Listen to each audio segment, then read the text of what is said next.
La réunion des ministres des Affaires étrangères du G20 s'est déroulée dans un contexte de tensions croissantes entre certains États membres du G20, de conflits, de craintes de guerre commerciale et d'incertitudes politiques.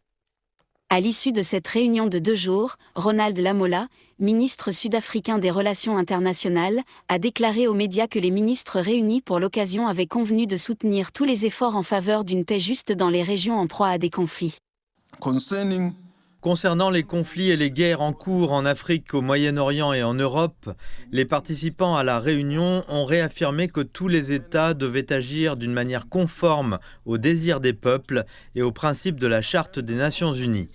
Il convient d'affirmer que toutes les parties au conflit doivent se conformer à leurs obligations en vertu du droit international, y compris le droit international humanitaire et le droit international des droits de l'homme.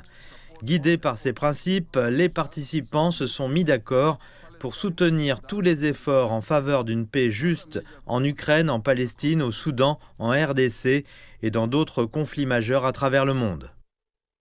Certains des ministres qui ont participé à la réunion du G20 ont fait part de leurs préoccupations concernant ces conflits, mais en particulier celui qui oppose l'Ukraine à la Russie. Ils demandent que les combats cessent et qu'une solution équitable soit trouvée par le dialogue et la négociation, qui pourrait constituer un précédent important pour l'avenir.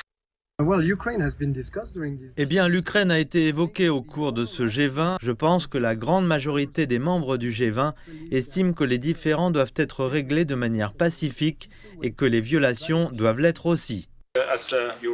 En tant que pays européen, je suis inquiet. Je pense parler au nom de nombreux pays européens qui essaient d'imposer la paix à l'Ukraine sans leur présence et sans leur consentement. C'est inquiétant.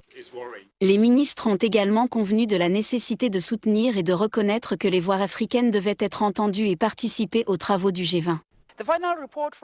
Le rapport final de cette réunion sera présenté pour adoption lors de la réunion des Sherpas ou des conseillers spéciaux des ministres du G20 qui se tiendra en novembre.